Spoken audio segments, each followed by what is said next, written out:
I think we can get started. Thank you everyone for joining the inaugural event of the Global Community Program for Women in Localization. We are really excited to welcome you to this first event of the program. It's going to be a wonderful event with empowering conversations with Laura Khalil on how women rise. Moderated by our program director, Carrie Fisher. I'm really excited for this event, and I'm really grateful for everyone who joined from all over the world. It's so wonderful to see so many familiar faces, names that we know, and people joining really from all corners of the world. So thank you so much for taking the time to join today. So for those of you who might not be familiar with the mission of our organization, Women in Localization is here to foster a global community for the advancement of women and the localization industry. You can find a lot more information about our organization on our website. I strongly encourage you to explore our website. It's really rich in content, very valuable content, and very interesting content for our members all over the world, as well as spread the word about it with people that you know in the industry or your friends who might be interested in getting to know more about our community. Women in Localization is a non-profit organization. This is a big milestone that we reached last year and we're very proud of. And our mission is to really foster a global community for the advancement of women in particular, but of the localization industry in general. And we do that through a wide range of activities, from networking, education, career advancement, mentoring, and recognition for women's accomplishments in the industry. The organization was founded in the San Francisco Bay Area in 2008, and it currently supports thousands of women and men across the globe through a wide range of local chapters. You can see here a lot more information where you can find out more about Women in Localization, and I strongly encourage you to follow us both on Facebook, Twitter, and LinkedIn so that you can keep up to date with all the news that we have about the organization. I'm also really proud to share this slide and happy to see that we have to update it almost on a monthly basis. As you can see, our organization has grown tremendously, and we now have local chapters across the globe. It's really exciting to see that our community is growing and that really we're serving more and more users, more and more members around the world. So you might be asking, what is the benefit of joining an organization like Women in Localization? There's plenty of benefits to becoming a member, an official member of Women in Localization. You can get to volunteer and give back to the community, both at the local chapter levels or through joining other committees for the global organization. You can, maybe if you're a writer or you're really passionate about producing content, you can help us create and publish content on our blog posts, on our newsletter. You have early access to register to our events, and you can also participate more proactively in our mentoring programs. This is something that we are really passionate about, mentoring and coaching each other in the community. So I really encourage you to check our website to learn more about our mentorship program. We're always looking for mentors, and if you are a mentee looking for a mentor, it's a great program to join to really get access to women in the industry and leaders in the industry that can mentor you. Other benefits involve having access to gated content, as well as having access to recordings of our events from chapters all over the world, so that if you are a member, maybe from a chapter in Europe, you can still have access to the events that have been programmed in Asia or in the US, for example. And I know that you're all members, so you know how to join, but I want to share this slide so that you can help us spread the word and really help us grow our community by sharing with your friends and network of professionals our website to sign up, womenlocalization.com/sign up, or you can also very easily sign up through our QR code. And now a little bit about our newly minted Global Community Program. This is something that has been in the works for quite some time and really stems from our idea of trying to support all of our members all around the world and really focusing on the global aspect and the global footprint of our organization. The Global Community Program centralizes the efforts of the organization all in one place.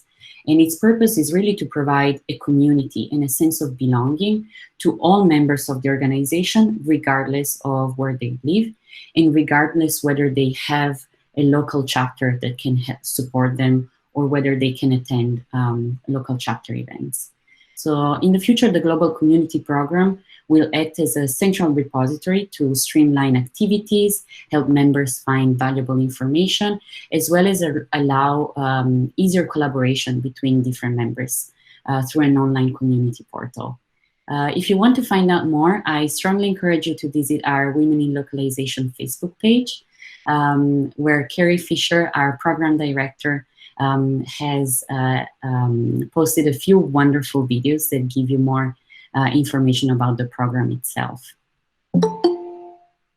I'm going to see if we can hear from her directly in our initial video. Let's see if this plays well and if you can hear it.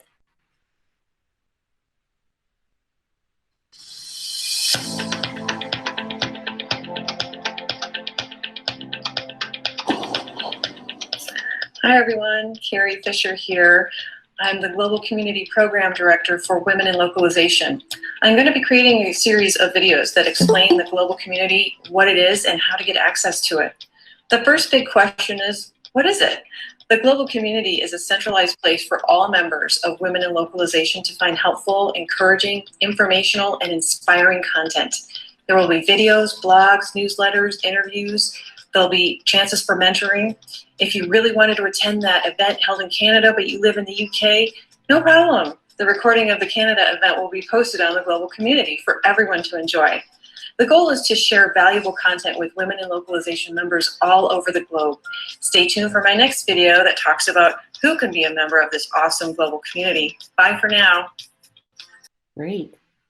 And with that, I think we can kickstart really the event for today. I want to start by giving a big thank you to our sponsors, RWS Moravia and Memsource, and give a special shout out to Cecilia Piaggio from RWS Moravia and Eddie Meadow from Memsource. We are really extremely grateful for all of the support that our sponsors have given us and for really contributing and giving us the possibility of organize these amazing events for our members. We're really grateful for all of the advocacy and the support for the Women in Localization mission that you have provided us to throughout the years and especially today. So big thank you to RWS Moravia and Memsource. For today, I think you're probably really excited to hear about Laura, so I'm not going to take more time, but I just want to give a very brief preview. You're going to learn today how women rise. You're going to learn a lot about how to be leaders and how to lead with empathy, as well as how to live abundantly. And now I'm going to pass it on to Carrie, Carrie Fisher, our Global Community Program Director, to introduce our keynote speaker. Thanks, Chiara. And I really can't thank you and the team enough for helping put this together for this first ever global community event. Without you, Joanna, Kristen, Ceci, Alexandra, and all the other volunteers, Catherine Christaki for letting me know about Laura Khalil, this would never have happened. So really from the bottom of my heart, thank you. Laura, before we get started and I introduce you, and I'd like to welcome you properly. Let me see if I can get this right. Ahalan Bika. Did I get it? I'm sorry, say it again. Ahalan Bika. You know, thank you. In one of your presentations I've watched, you mentioned you're the daughter of immigrant parents. And one great thing about the localization industry is we all come from different walks of life and different cultures. So you fit right into our tribe. So welcome. Yeah, thank you so much. I do always like to joke because most people see me and they think I'm super, European, and I'm actually probably the whitest Arab most people have ever met. I am Egyptian and Lebanese, but most people don't know that. So it's great to be here, and thank you so much for having me. Thank you to your sponsors, and Carrie, thank you again for advocating for me to be here. It means a lot, and I'm really excited to share with you all today. Absolutely. So you can read all about Laura Khalil here. I'm going to let you talk about yourself a little bit. I did see your intermittent talk where you explain how you speak up for yourself and conversations that shift power dynamics. I'd love for you to maybe just introduce yourself and talk a little bit about that communication. Yeah, for sure. And it's interesting whenever we have a speaker come, and it's kind of like we put them on a pedestal and like, oh my gosh, they must have accomplished so much. And I want to say to everyone in the room, just to bring myself down to earth, I'm exactly like you. I have been through a number of challenges, and what I'm really inspired about today is talking about how we can learn to overcome them. And I'll start by sharing my story. Because it's easy to show you where I am today, but then you don't see all the stuff that went on behind the scenes. And like many of you, I worked in technology. I actually cut my teeth in Silicon Valley. I worked with many startups when I was new and fresh and excited to be on the job. And as I said, both of my parents are immigrants, and both of them came with nothing and really to the US and really worked their way up through hard work and education. And they always said to me, Laura, do a good job, act like every company is your own, act with that kind of leadership presence and agency over your work, and you will rise. And I said, okay, I got it. And so from there, I began in Silicon Valley, and I would, as many of you know, many of you who work in tech may experience, or just in your company may experience, that it is a male-dominated industry. And I was one of the only women in the room, and so I could hear my dad in my ears. I'd go into the boardroom and I would advocate for my projects and ideas, and I would show enthusiasm and drive and a lot of ambition. And after a few months of that, my boss pulled me to the side and he let me know that he had some feedback for me. And I was a little apprehensive, but also I understand the value of feedback. So I said, okay, what feedback do you have for me? Tell me. And he said, well, I've been hearing from the men in the boardroom and you're intimidating them. And I thought, how is that possible? And so he said, what we're going to need you to do, and I think he really thought he was being helpful. He said, I just need you to soften your language and smile more. Yeah. And I was in my 20s when this happened, and I didn't really know how to respond to that. And has anyone here, let me ask you, and please pop this in the comments if you've ever felt this way. Has anyone here ever heard something like that that's been so upsetting to you that you feel like you freeze, like you get hot, you get sweaty, you like your brain freezes, you don't know what to say, and you just want to run out? And I'm seeing a lot of yeses here come up. Yeah, it's a really universal experience. And because I was really afraid, I didn't know how to respond. I didn't know how to have a hard conversation. I didn't know how to stand up for myself. I ran away and I said, well, it must be me. I must be the problem. Well, that continued for a number of years. And I like to call it that for a number of years, I would go from job to job to job, and I would always encounter a similar problem, that I was too headstrong, that I was too bold, that I was too outgoing. I was just kind of too much. And I like to call that collecting my unofficial PhD and getting laid off. And if anybody here would like to collect an unofficial PhD and getting laid off, please come talk to me after. I will give you the script. It's just, it was very, very frustrating. And so in 2013, I was laid off yet again. And I realized that we all co-create our reality. I'm responsible for myself and I can control myself. I cannot fully control the world outside of me. And while there are absolutely systemic biases, implicit biases against women, and things that hold us back within organizations, that's real and that exists. I cannot fully control that on my own. All I can do is control my circumstances and control my situation. And so with that in mind, I decided that I was going to change my situation and I would begin to work for myself. Now, before everyone on this call decides to go run and quit their job, which is not what I'm asking or suggesting you do, I bring this up because we've learned better ways to respond in those very challenging situations, and we'll talk about those on the call. But in my case, the truth is that I was actually kind of destined to do what I'm doing today. I was destined to speak. I was destined to help empower people. And so that was my personal journey, but that doesn't mean that your journey is to, flip a table and walk out of the office, so to speak. Okay, that's not for everyone.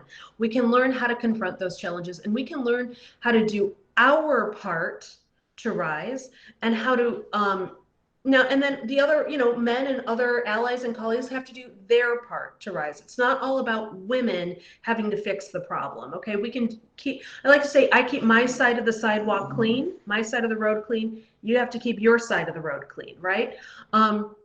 So I learned very quickly when I left these really toxic environments is that the traits that I was penalized for in those toxic environments were actually my greatest assets as an entrepreneur and leader. And I went on to build a business working in communication, working with many people like you, for companies like Intel, GE, Twitter, Intuit, and more, bigger companies than I'd ever worked for, making a global impact, doing things that I knew really well. And so as we talk today, I'm going to talk more, and I think, Carrie and I will sort of dig in more to some of the things that we can do and some of the things that I've learned in my research in human behavior, and also research around some of the very systemic issues that we can control as women to help us rise. So yeah, Carrie, that's me in a nutshell. We love that nutshell. That's awesome. Yeah, you've helped a lot of people, and I'd love to understand more about, examples about specifically verbal defense and how we can get women to be our allies for us in the workplace. Yeah, so let's talk about verbal self-defense. And if anyone, hopefully you guys can link to that video somewhere. You can also go find me on LinkedIn. It's on my page on LinkedIn as well. It's a whole presentation about, I'm just going to describe it in brief right now. So I asked the audience earlier, have you ever felt hot, sweaty, your heart's racing when someone says something to you that you just are like, did they really just say that? Are you for real right now? And oh, thank you for popping the link there. Yep, so thanks, Kara. When that happens, what we want to do is run. And that's a very normal reaction. And that's because in many of those cases, when someone is saying something to you like, well, we don't actually hire women here. Or,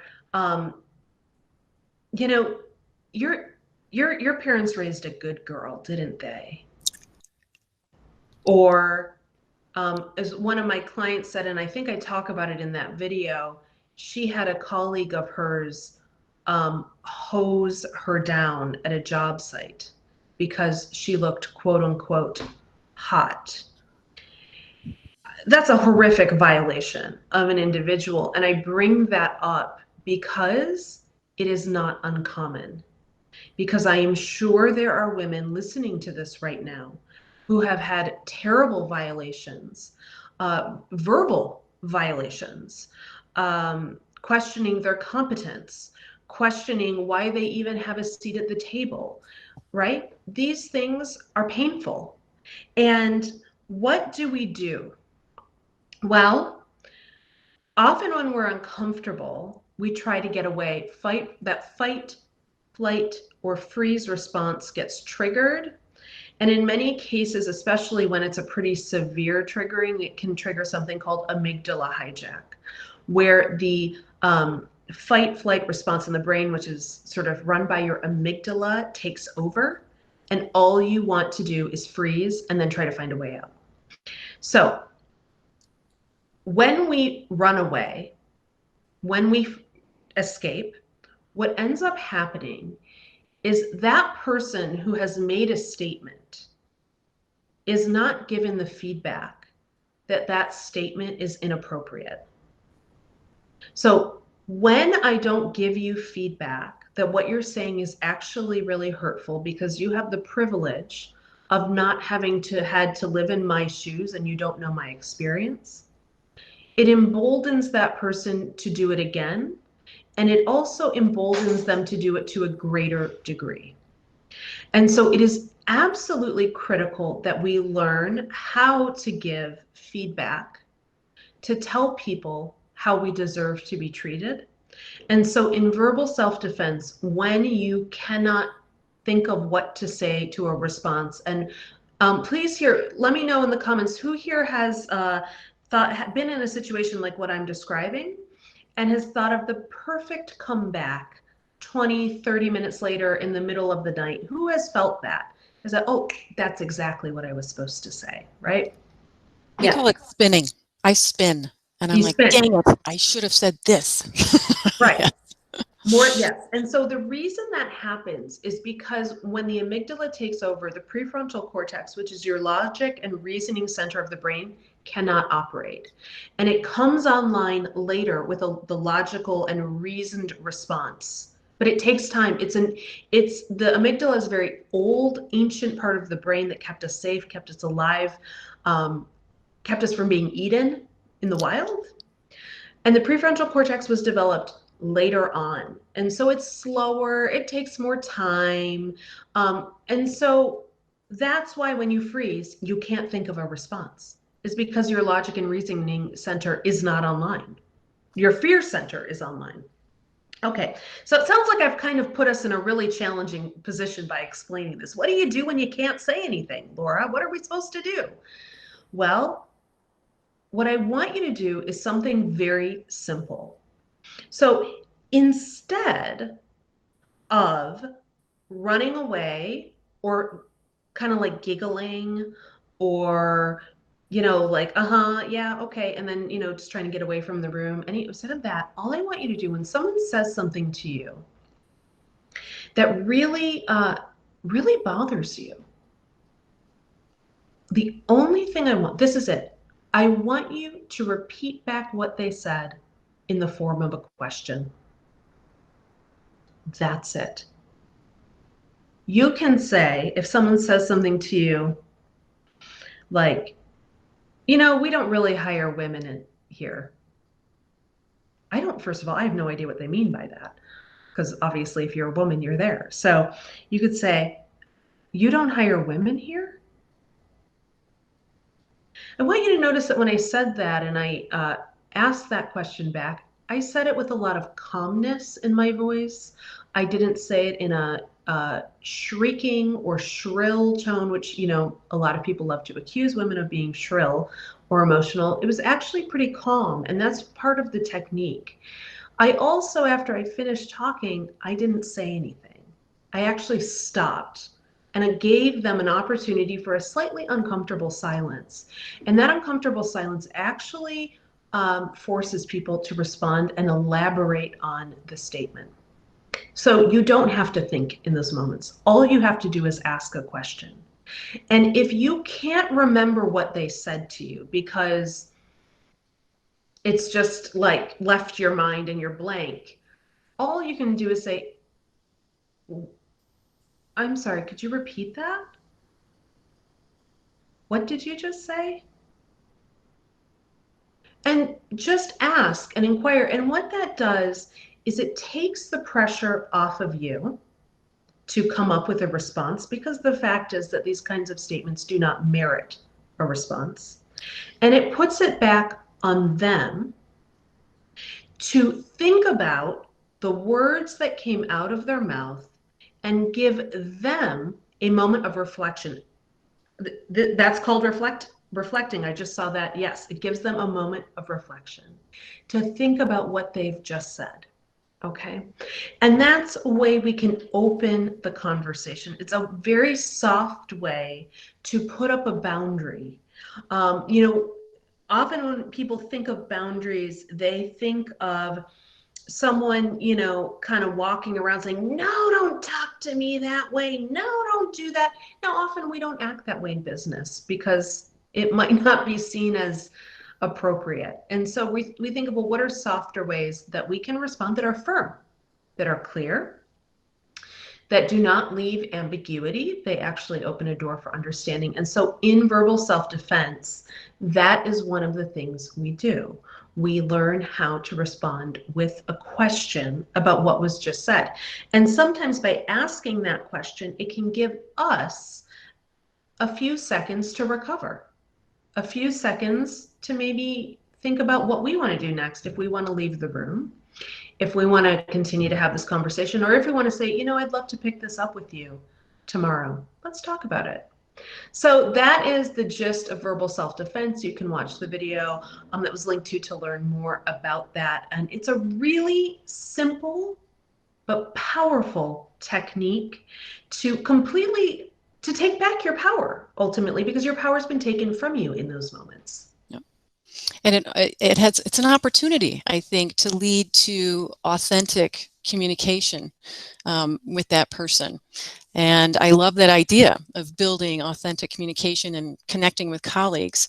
How can we further develop that skill? Curiosity. So I'll say another thing about that, and here's really the deeper layer, is that nobody knows how to treat you. They really don't. They only know of the treatment that they expect for themselves based on how they were taught. So a lot of people are just unfortunately unaware, you know, of what's going on in our inner world. They don't know. Now let me also say this. When I talk about verbal self-defense, when I talk about responding to microaggression, minimization, and unconscious bias, those aren't the same for everyone. So let's keep that in mind here. Some people, some women I know, are very excited, for example, to have children, and they're very happy to talk about when they're going to, how they're getting pregnant, when they're going to have the baby, how many months due they are, how they're feeling, stuff like that. There are other women who feel that that's a real violation of their privacy. Sometimes that can be because they've had a lot of trouble conceiving. And so it's really painful to discuss. Now, as the person asking the question, I may have no idea. You know, you could say, well, just avoid the question entirely. And maybe that's one way to do it. But sometimes things will trigger someone and we have no idea. And so it is out of love for ourselves that we have the willingness to be open enough to say to someone, that's actually kind of a soft spot for me, because they don't know. And so this is another thing about language that's really important. Language, I'm speaking now and you guys are hearing me, but you guys are filtering everything I'm saying through a variety of filters before it goes to cognition. You're filtering it through your past history, you're filtering it through trauma, you're filtering it through memories, you're filtering it through childhood wounds, you're filtering it through beliefs and perceptions. You may be filtering it through a thought of, I don't like Americans.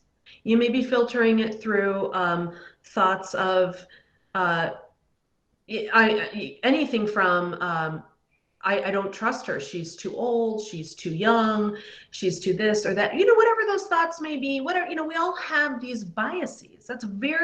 Bias is normal. It's a part of who we are. It's how we walk through the world, literally, because otherwise our brain would be hijacked by trying to make 10 million decisions every second. That's why biases exist. Now, so you have to think that when I'm speaking to individuals, what I'm saying is getting filtered to everyone in this room a little bit differently. Everyone's hearing it a little bit differently. That's why clear communication, while imperfect, is a much better tool, and clarification of what someone said is a much better tool than any other tool we have, than letting it go, than pretending it didn't happen, than ignoring it, because then we really never give ourselves the opportunity to understand our colleagues more deeply. That's great. Thank you. Yeah. I'd like to move on to leadership skills. We're really lucky to have one of our founders be a VP, and she is a great leader and gives back to us by, giving us webinars, showing us how to, give us the tools to move ahead and move up. And one of the tools she taught us is to ask a question back, just like you said, to someone who might intentionally or unintentionally, be putting us down. What are some other traits of a great manager or leader? Well, I'm going to talk about one key trait, and I think it's a great trait of a leader, and I also think it's a great trait of a leadership team, and I also think it's a great trait of employees. So I think it applies to all of us, which is why I want to talk about it, and that's empathy. Empathy has been shown in so much research. A lot of people think empathy, oh, it's touchy-feely, oh, that's weak. Actually, empathy has been shown in all the research that it improves employee engagement, it improves productivity, and it improves sense of purpose in working in the office. And I'll give you an example. We had a woman on Brave by Design, my podcast. Her name is Maria Ross. She talks all about empathy, and she tells the story of a woman who owned a collection agency. Now, nobody wants to work for a debt collector, right? You're making calls all day, harassing people to give you money. She understood the value of empathetic communication. And so she trained her employees on how to make these calls demanding money for bills overdue using empathy. And you know what happened? As opposed to other bill collection agencies, they improved their rate of return by over 50%. And they had individuals who they were collecting from who came to their offices to thank them. Wow. Now, in what world could we ever imagine that happening? In this very patriarchal society, we have been taught that we have to be hard, we have to be tough as nails, we have to just power through, we have to drive. And those are important skills.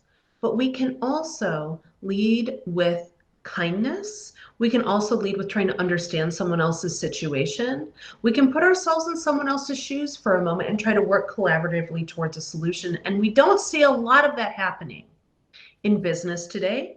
And I would encourage leaders who are thinking about this right now, if you have an employee who is underperforming, I want you to think about, instead of it being about, boy, they're just not doing a good job or something, or they're just not cut out for this. What else could be going on, right? What else could be happening here? They may have sick parents. Obviously, now we're recording this in the time of coronavirus. They may have huge responsibilities in the house. And it becomes a question of, let me get a little curious and let me see what's going on. And also, if I want to be the change I want to see in the world, I have to be willing also to open up a little bit and talk about myself and take off the purely, strictly professional mask I may be wearing and share a little bit about who I am, take off the armor a little bit. Say, yeah, you know what, I feel you. Or to say, yeah, I'm actually struggling with childcare myself. Or, let them know you're a human being. Right? We have to let people know that, because they don't know unless you tell them. There is a lot of unrest. This COVID thing is just been around way too long, and the U.S. especially, we can't seem to understand why our numbers keep increasing. But it's like science isn't a thing here. Right. Clearly not. Yeah. I'm not even gonna go there. So, Okay. How can we embrace times of crisis as opportunities? How can we build resiliency to manage all the job loss or the insecurity? Love to hear more about that. Thank you for asking. And I want to go to a question that I will relate it to this. Someone says, when I talked about bias, the bias of someone who luckily has not had to go through my situation. So like, you haven't had my problems, right? And it's true, I haven't had your problems. But what I want to talk about in terms of crisis is I want to share a little bit, because you also don't know what anyone in this room has been through, right? We don't know. We can assume that they've had some challenges. I cannot remember, Carrie, if I have told you this story before, but I'd love to share it with the audience. One of the greatest crises that I went through in my life was when I was 27 years old, and I left an abusive marriage by literally having to run out of my house. I was homeless for 6 weeks while I was figuring out what to do with my life. This was one of the most monumental crises in my life. Probably next to my constant ability to get laid off. I'm gifted in that way. But you know, it was a real crisis, okay? And as a young woman with, you know, just sort of sleeping on people's couches, trying to live out of a suitcase, figure out her life, too afraid to go home. I can tell you that I learned in that moment that when the pain of staying the same is greater than the pain of change, you will begin to transform. So what I want to ask everyone to do, that moment in my life was a pivotal moment of change for me. And I would actually attribute all of these crises, the crises of not being able to keep a job, the crises of being in an abusive marriage, to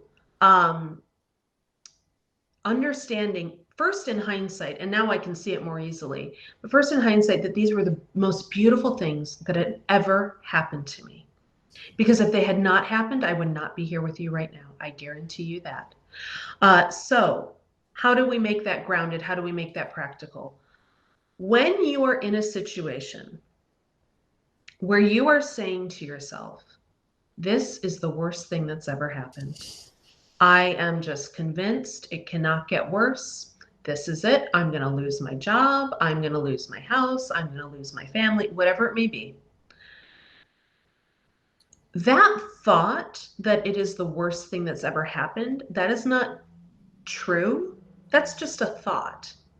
Okay. And what happens is you're going to now look for ways to reinforce that thought with your perceptions of how you see the world.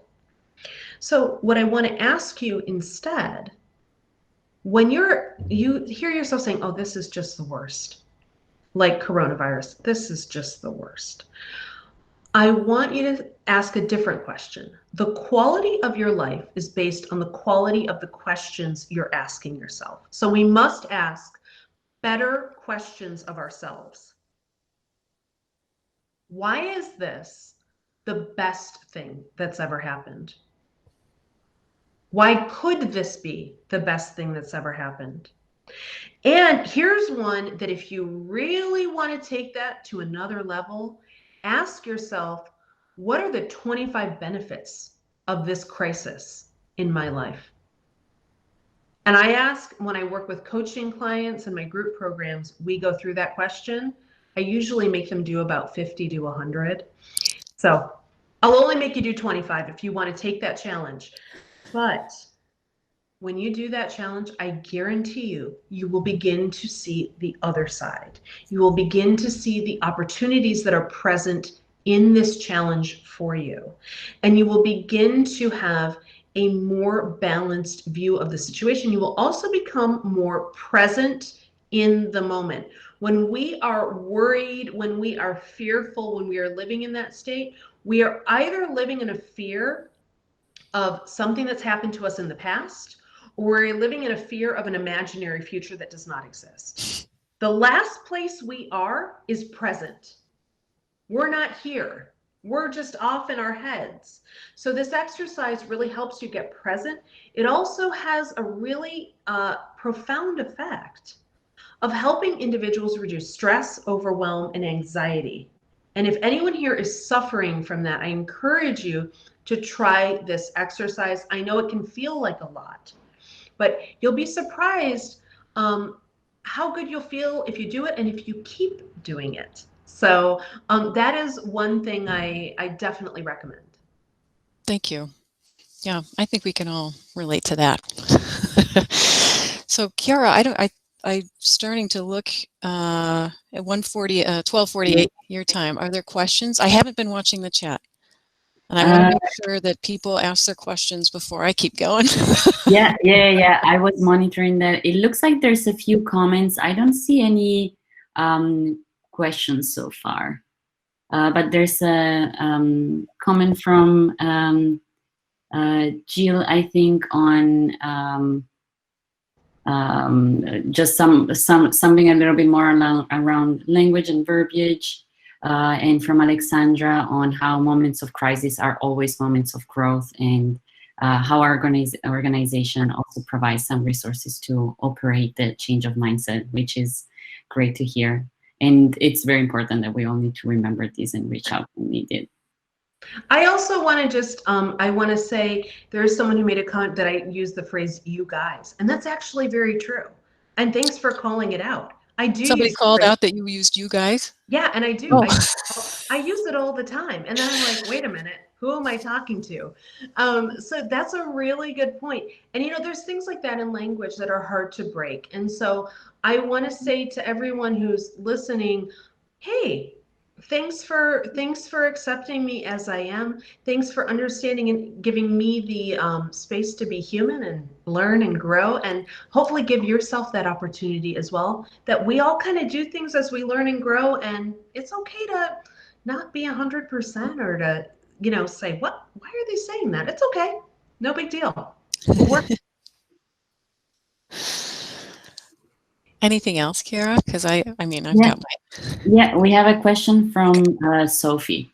In my career, I always saw that so many women work so much harder and perform so much better than men. However, men seem to be better at promoting themselves. Yeah. But when women promote themselves, they seem braggy or even manipulative, and even when they're using data to back up their performance. Do you have any advice around that? Oh, Sophie, let me get started. Okay, so yes, and we're going to actually talk. I want to talk about some of the things that keep women behind, but first, I want to talk about this exact problem. There's things, as I said at the beginning, there's things you and I can control, and there's things that are actually outside of our control. There is a great book called "Why Are So Many Incompetent Men Leaders?" Okay. Carrie's going to die laughing right now, but this is true. This is a real book, and this is actually written, and this is what I love about this book. I hope someone can find it and pop the link in the comments. It is written by a male psychologist. Now, I think that's very important for us, because sometimes a title like that can be very, like, they think, oh, that's just some angry woman or something, right? But our male ally has written this book for us and uses a lot of research to show why men are promoted based on the personality traits of being bold, being aggressive, having a lot of bravado, and why women are promoted on the traits of having already done the job that they want to get promoted to. So this is the game is stacked against us, and these are facts. So here are a couple of the things I want to mention that we can try and control, okay? Because we can't change the whole system. We need to engage with our male allies to do that. I do want to talk about bragging for a second, because there are a number of reasons why women don't rise that are in our control. One of those reasons is that women do not highlight their accomplishments as much as men, and we have the research behind this, okay? So what am I actually talking about right now? Women often assume that people know they're doing the work. They assume, well, my boss must know what I'm doing, because they hired me. Your boss does not know what you're doing unless you tell them. Now, I'll give you a great example of this.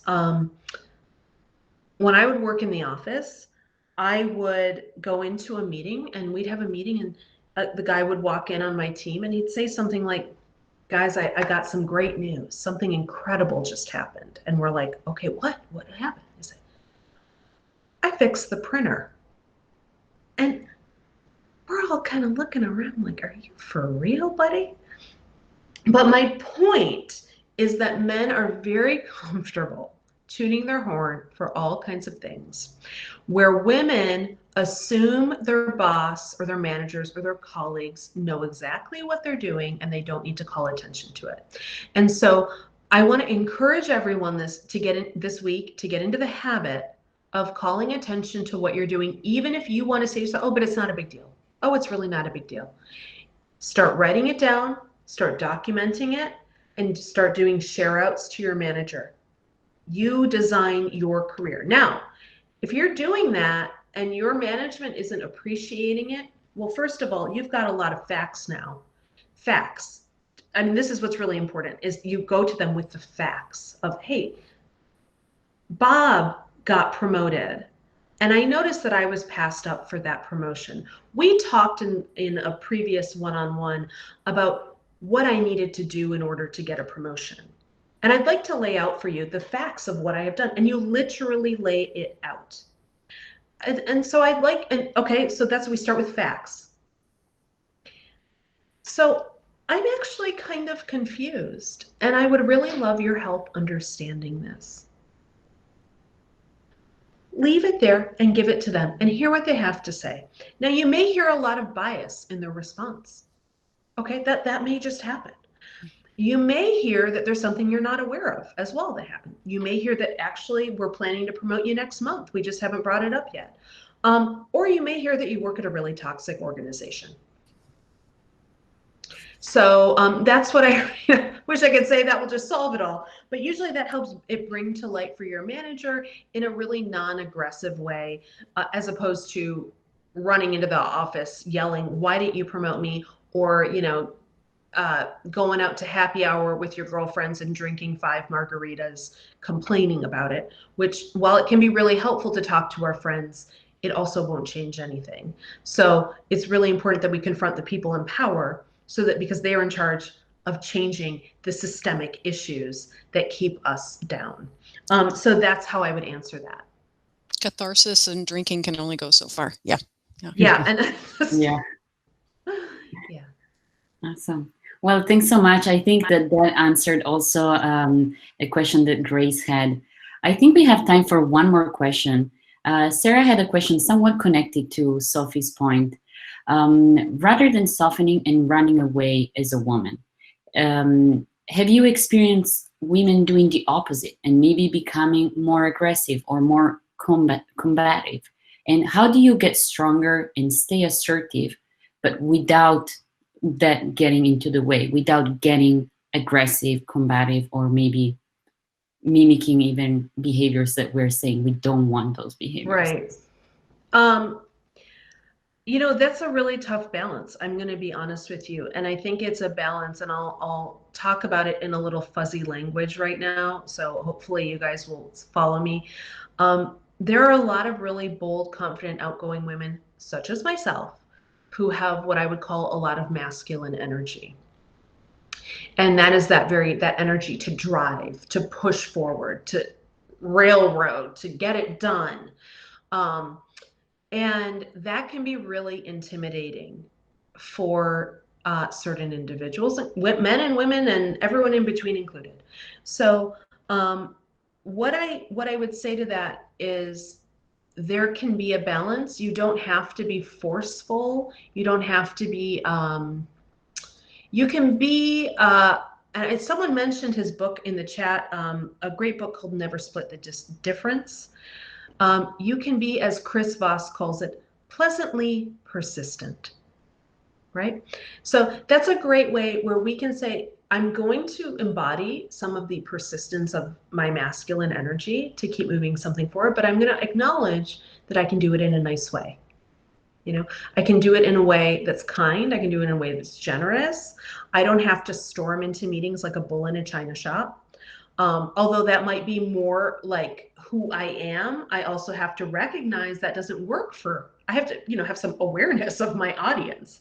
That might not work for my audience. So I can't address people that way. I have to soften a little bit to get my message across. And at the end of the day, here's what I want to remind you when I talk about this, and I talk about thinking about how you're being received and thinking about personality.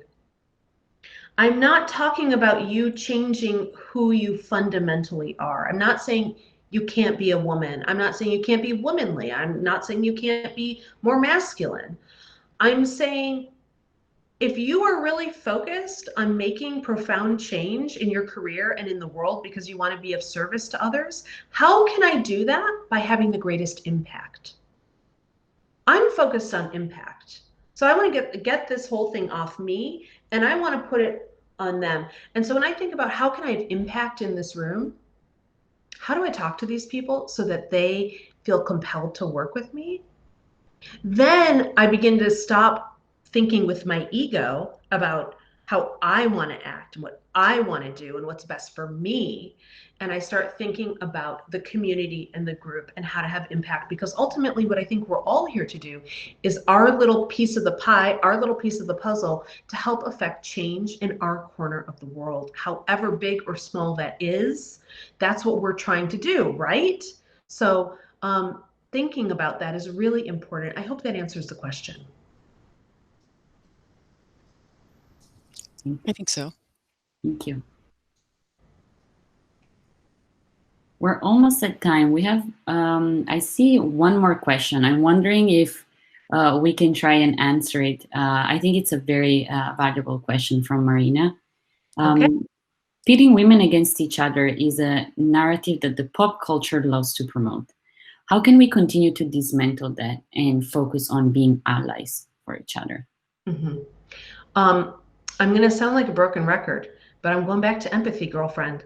I'm going back to empathy. So when you notice yourself talking about a woman negatively, listen, it doesn't have to be a woman. It could be anyone. But well, in this example, use one. I hear myself talking about a woman negatively. What am I saying about? I'm probably saying she's a bitch. I'm probably saying, oh, she's just jealous of me. I'm probably saying she doesn't actually have to work to get what she wants. She relies on her looks to do it. I'm probably telling myself all these stories that I built up over the years, and I'm reinforcing them in the person that I'm looking at. And the fact is that we don't know that any of that is true. And even if it is true, do you know what she's had to go through to have to use those resources? Do you know what her story is and why she has had to do that? I don't know. You know, we don't know her story. And so this is a question where I really want to give a call for connection and a call for invitation to go talk to that person and actually get to know them and understand just as like a human being. You know, you can have meetings with people, and I do this regularly as an entrepreneur. I talk to people all the time who, you know, I think we might have some shared interest. I go talk to them. There's no agenda. It's like, let's get to know one another. And in doing that, you might learn some things that kind of surprise you. You might learn, ask them, what has your experience been at this company? Whoa, you want to ask a powerful question? Ask that question. Are we having the same experience here?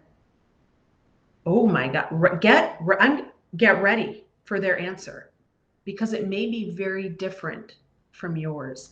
And so we don't pit women against each other by not pitting ourselves against other women, by realizing we are stronger together. And if I perceive something in her that I don't like, instead of running a story, I'm actually going to go and get to know her. I'm going to lean into it. I'm going to get closer, and I'm going to learn more about her and try to understand why they are the way they are. Thank you. I think that's a really lovely note to end our conversation. I really like that. And how perfect, because that's what women in localization Exactly. do. We lift up other women. Yeah. Exactly. I also want to point out, there's this one more comment here I want to read. I'm sorry, I'm behind on the comments here. Someone says, Penelope says, it's not our responsibility to make men feel more comfortable with our confidence. I agree. It's not our responsibility. You know, it's so great that we have so many women's groups like this. It is so powerful, but boy, do men have to do their work. And we, to that point, I just have to say, and I just love this phrase, so I try to say it anywhere I go. I had a gentleman on Brave by Design who works with men to engage them in diversity initiatives. His name is Jeffrey Tobias Halter. He's incredible. And one of the things he mentioned is, in talking to men, you know, you have a lot of men who want to be allies. They're like, yes, I'm an ally, but they don't know what to do. They don't kind of know where they go. So he helps with that. But he says, you know, there's like a bottom 10% that just, they don't get it. Like, they just don't get it. And they don't see why any of this is important. They think we're equal. They don't understand. And he says a great quote that I often have in my head when I'm in a disagreement with someone who just doesn't get it. And I say, I'm not an idiot whisperer. Okay. And, you know, and he says, with those guys, let them go. You're not going to convince certain people. Okay. But the people who are male allies who really want to do work actually want to understand. And, you know, sometimes they kind of need to be nudged a little bit, like, hey, you know what you're doing is actually calling me out on my behavior and not actually drawing attention to all of the incredible work I do. Sometimes they need a little bit of a nudge like that. But you're not an idiot whisperer, guys. I said it again. You're not an idiot whisperer, ladies. And let the bottom 10% go. Yeah. Let it go. Do we have time for any more, or are we? Oh, I think we are at time, but if there's any comment that you want to comment on, I think people can stay a little longer or tune out and listen to the answer in the recording. Okay. Yeah. Sorry, I'm just reading them now. Yeah. We have a lot. Okay. Yeah, there's a lot of really great questions. Yeah, someone mentioned, I just want to, oops.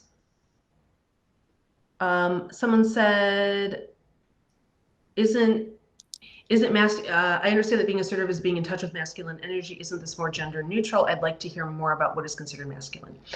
Yeah, so this is, I'm not actually talking about gender right now. It's kind of imperfect language when we say masculine energy and feminine energy.